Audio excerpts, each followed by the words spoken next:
कहाँ मरना है, कैसे मरना है, कौन सी जगह पर मरना है, ये विधाता ने उसी समय सुनिश्चित किया है जब तुम्हारा जन्म हुआ है। जब हमारा जन्म हुआ था उसी दिन ये भी कहा गया था कि हमें कहाँ मरना है। ए भरत, एक दिन देवताओं की सभा हो रही थी और देवता लोग सब इकट्ठे हो रहे थे एक ही जगह पर। तो देवताओं के वाहन भी बड़े विचित्र होते हैं। कोई गरुड़ पर आ रहा है, कोई चूहा पर, तो कोई मोर पर, तो कोई भैंसे पर। ऐसी ही जब यमराज आया तो यमराज भैंसे के ऊपर बैठ करके आया उस सभा में। यमराज ने अपना भैंसा बाहर छोड़ा होगा गेट के बाहर, और जैसे ही अंदर आया तो यमराज की नजर एक कबूतर पर पड़ी। कबूतर को ध्यान से देखा और कबूतर को देख करके हंस गए। अब कबूतर थर थर कांपने लग गया, न जाने मेरे साथ क्या होने वाला है, क्योंकि मौत के देवता यमराज मुझ पर हंसे। न जाने क्या होने वाला है। इतने में भगवान नारायण आए और नारायण का वाहन गरुड़ है। भगवान नारायण गरुड़ पर चले आए। भगवान ने अपना गरुड़ बाहर छोड़ा और अपने आप अंदर चले आए। तब तक कबूतर थर थर कांप रहा था। गरुड़ जी ने पूछा, अरे हम तुम्हारे राजा हैं, क्यों कांप रहे हो, क्या हुआ तुम्हें? कबूतर ने कहा, गरुड़ जी, मृत्यु के देवता मुझे देख करके हंसे हैं, न जाने मेरे साथ क्या होने वाला है। जब वो बाहर आएंगे तो न जाने क्या करेंगे मेरे साथ। गरुड़ ने कहा, तू चिंता मत कर, मेरे ऊपर बैठ। और उस कबूतर को अपने ऊपर गरुड़ जी ने बिठाया और वहां से दौड़ लगाई, उड़ गया और किसी दूर, कई योजन दूर उसको गुफा के अंदर छोड़ करके आ गया और तुरंत वेग से वापस पहुंचा। तब तक देवताओं की मीटिंग खत्म हो गई थी। देवता लोग बाहर आए। यमराज चारों तरफ देख रहे हैं, कबूतर कहाँ चले गया, कहाँ चले गया। गरुड़ जी ने कहा, क्या देख रहे हो? बोले, कबूतर को ढूंढ रहा हूं। बोले, क्यों? बोले, ऐसे कहाँ चले गया वो? बोले, पहले मुझे कारण बताओ। बोले, यमराज ने कहा, मैं इसलिए उस कबूतर को ढूंढ रहा हूं और मैं इसलिए उस पर हंसा था कि थोड़ी देर बाद उसकी मौत लिखी है, और यहां पे नहीं लिखी है, कई योजन दूर उसकी मौत लिखी हुई है। मैं सोच रहा था ये कबूतर तो यहाँ है, ये जिंदगी भर भी उड़ता रहेगा तो उस जगह नहीं पहुंच सकता है जहां पर थोड़ी देर बाद इसकी मौत लिखी हुई है। तो मैं आज सोच रहा था कि आज विधाता के पास जाऊंगा और पूछूंगा कि तुम्हारी लेखनी में कभी कभी गड़बड़ी हो जाती है, इसलिए मैं हंस रहा था। ये कबूतर आज बच गया। बोले, गरुड़ जी ने कहा, मैं तो उसको वहीं छोड़ करके आया, वहीं छोड़ करके।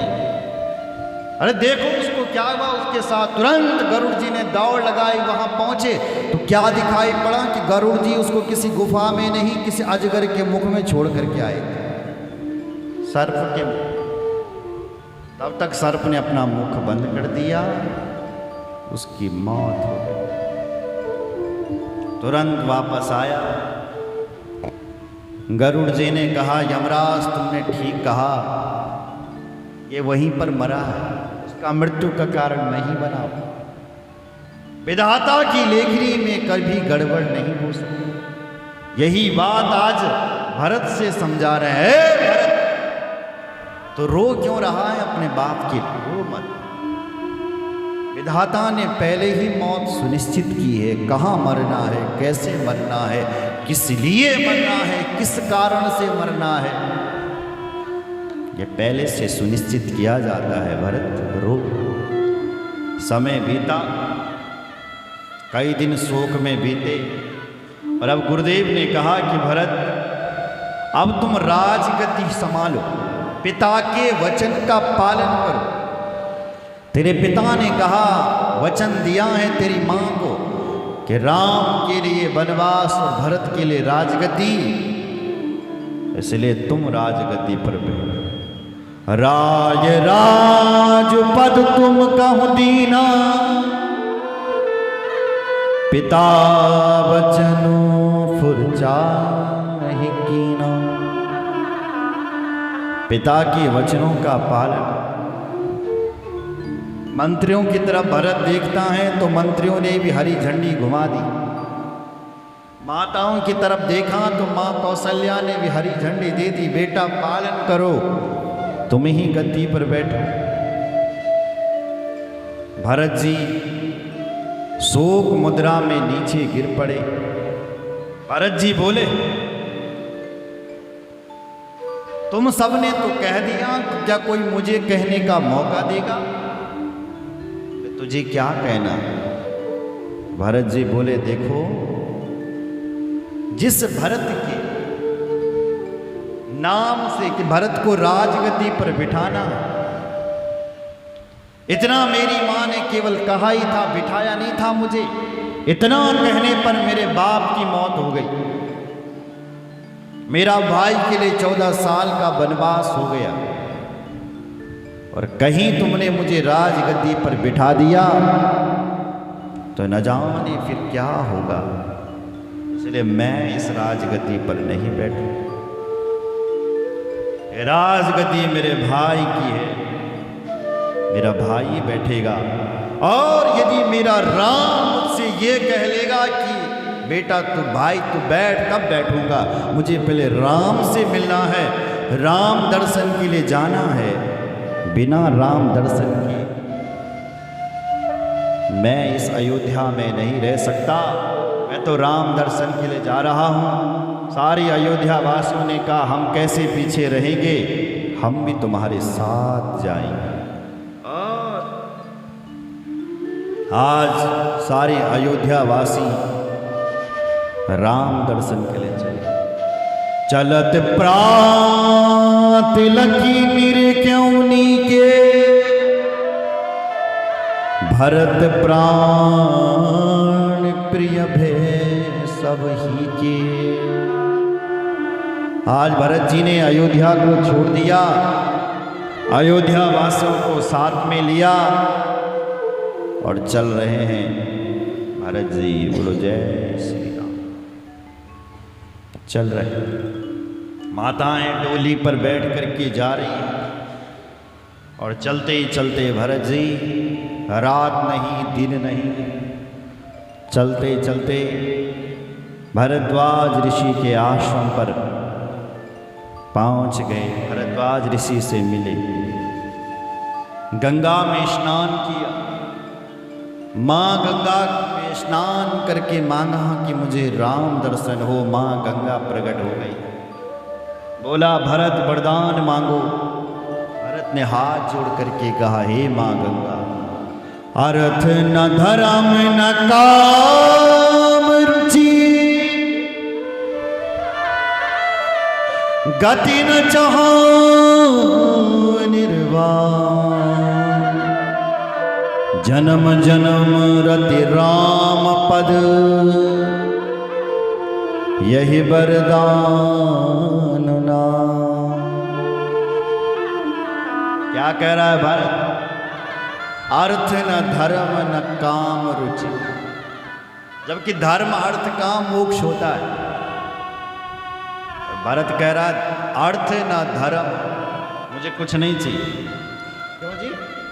बोले धर्म को क्यों त्यागूंगा मैं तो अर्थ को त्यागता हूं, इस पैसे को त्यागता हूं, इस गद्दी को त्यागता हूं, जिसके लिए मेरे राम के लिए वनवास हुआ। जन्म जन्म रति राम पद, राम जी के चरणों में मेरा प्रेम हो, बस इससे ज्यादा मुझे कुछ नहीं चाहिए। चल पड़े, आश्रम में आए। भरद्वाज से वरदान मांगा और कहा कि भरद्वाज ऋषि के राम मुझे मिलेंगे। भरद्वाज ऋषि ने कहा, अरे भरत,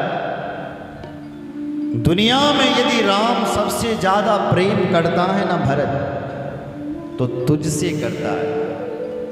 सुनहु भरत रघुवर मन माही,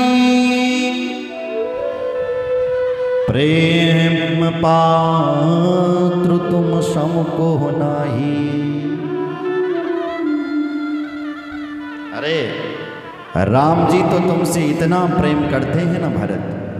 तो जब राम जी यहाँ पूजा कर रहे थे मेरे आश्रम में, तब जैसे ही संकल्प मैंने पढ़ा और उसमें भारत शब्द आया तो राम जी रो पड़े। उनको तेरी याद आ गई, तुझे अवश्य मिलेंगे।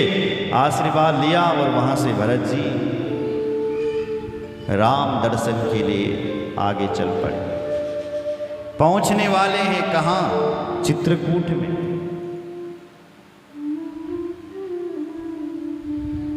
बोलो जय श्री राम।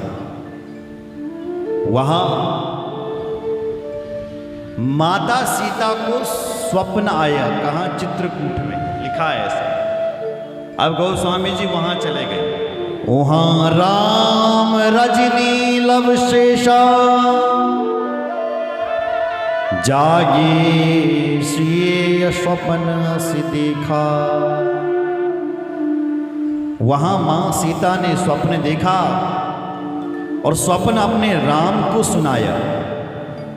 राम से कहा, प्रभु आप अभी अभी मैंने स्वप्न देखा है और स्वप्न में क्या दिखाई दे रहा है कि भरत भैया हमसे मिलने के लिए आ रहा है और माताओं ने सफेद वस्त्र धारण किए हुए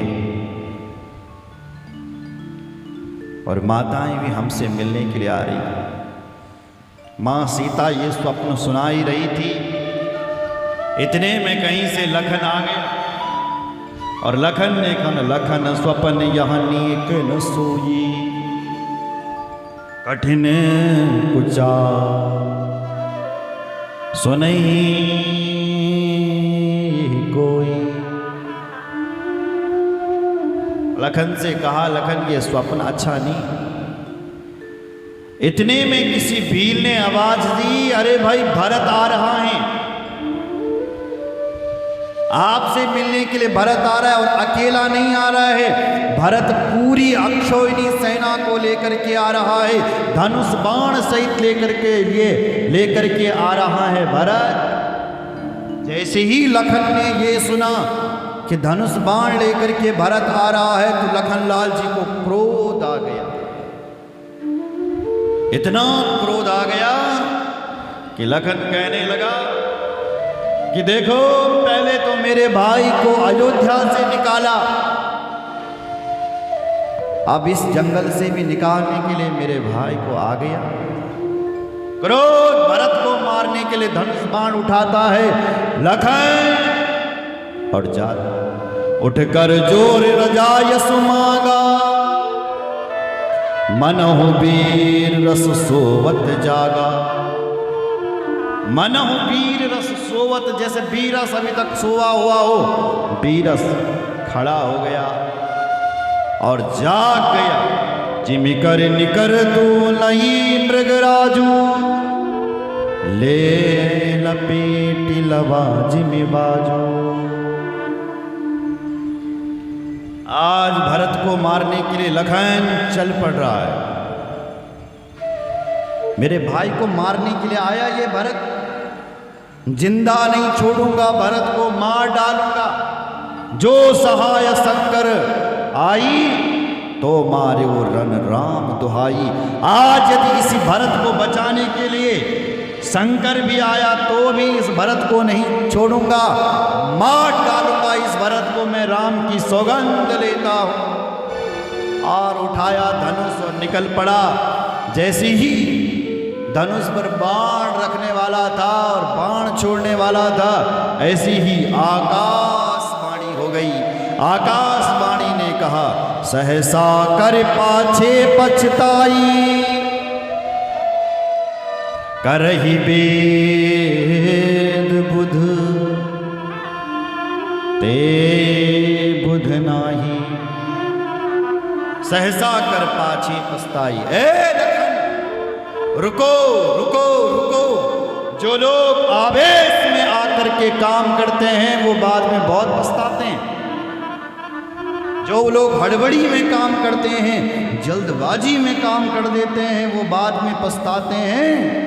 इसलिए रुको रुको रुको रुको, सुनि सुर वचन लखन सकुचाने।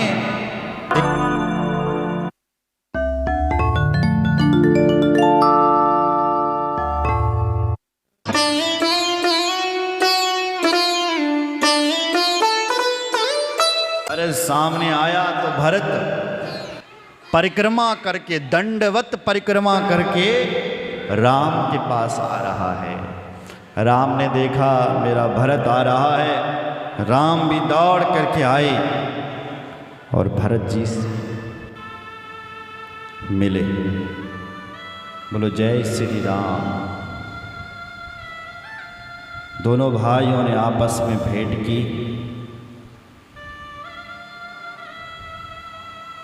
फिर भगवान राम अपनी माताओं से मिले। लिखा है राम जी ने सबसे पहले भेंट अपनी मां केकई से की। प्रथम राम भेंटे केकई,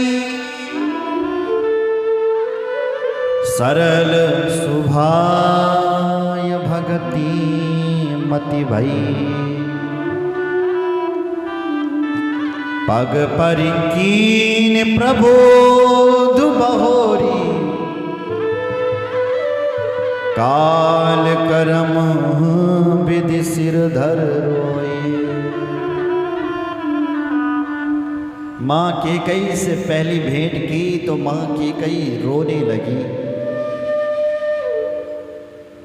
जिस राम से मैं इतना प्रेम करती थी, मैंने उस राम को जंगल में भेजा। अयोध्या में सबसे विशुद्ध प्रेम करने वाला है राम से केकई। केकई मां केवल माध्यम बनी। विधि का विधान था राम को जंगल भेजना। ऋषि मुनियों को राम को दर्शन देना था, रावण को मारना था। बड़े बड़े राक्षस खरदूषण जैसे ये राक्षसों का अंत करना था। राम का जन्म ही इसलिए हुआ था। लेकिन लोगों की बुरी नजर में आ गई है कौन?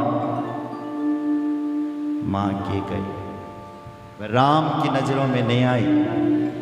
भगवान राम कहते हैं बाहर से तुम्हें सच्चे बनने की जरूरत नहीं है, अंदर से शुद्ध हो जाओ। बोलो जय श्री राम। भगवान राम कहते हैं बाहर से जैसे हो ऐसे मेरे पास, पर मुझे वो अच्छा लगता है, वो ही कपट छल छिद्र न भावा।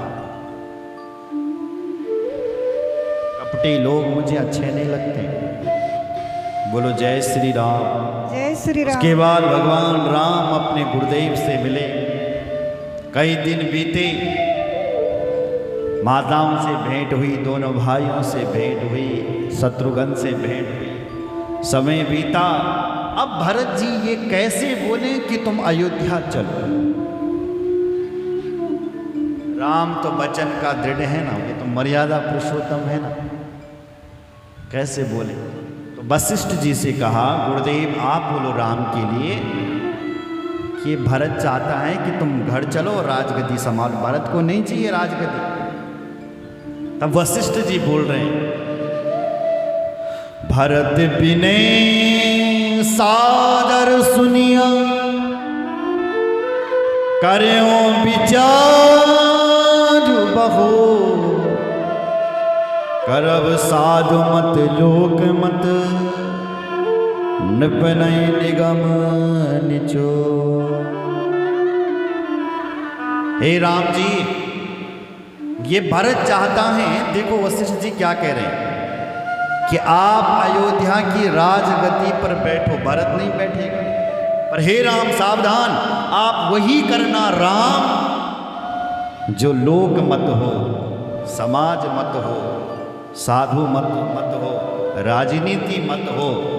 आप वही करना, भरत की बातों पर मत आना। भरत तो चाहता है कि तुम राजगद्दी पर बैठो, पर कहीं तुम भरत की बातों पर मत आना। लोग क्या कहेंगे, दुनिया क्या कहेगी, लोक मत का ध्यान रखना। राजमत का राजा धीराजा क्या कहेंगे, समाज क्या कहेगा, इसलिए इसका ध्यान रखना। भगवान ने इशारा किया, ठीक है गुरुदेव। भगवान भरत जी के पास आए, भरत से बोले, भरत देख भैया, अगर मैं तेरे साथ अयोध्या चले गए तो लोग हमें गाली देंगे कि जब इस राम को घर ही आना था तो बाप को मारने की क्या जरूरत थी। लोग यही तो कहेंगे, क्यों मारा उस बेचारे बाप को, जब घर ही आना था तो क्यों गया ये राम जंगल, क्यों रुलाया इन अयोध्या वासियों को। इसलिए हे भरत, लोग ना हंसे, लोग हमारी हंसी ना उड़ाए, इसलिए मुझे पिता के वचन का पालन करने दो। मेरे पिताजी इस वचन के लिए मर गए, उन्होंने अपने प्राण छोड़ दिए, स्वर्गवास हो गया उनका। इसलिए हे भरत, तुम भी पिता के वचनों का पालन करो और मुझे भी करने दो। भरत ने कहा, मैं राजगद्दी पर नहीं बैठ सकता, राजगद्दी पर तुम्हें ही बैठना होगा, तुम बैठो। भगवान राम बोले, मैं अभी तो नहीं बैठ सकता, मैं 14 वर्ष के बाद जब घर आऊंगा तब बैठो।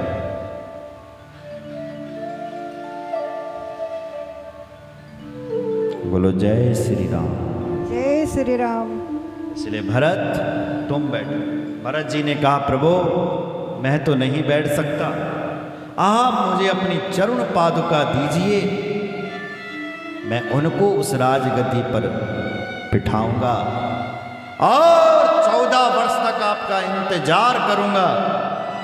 प्रभु यदि 14 बरस से यदि एक भी दिन यदि लेट हो गया ना तो ये भरत तुम्हें मरा हुआ मिलेगा।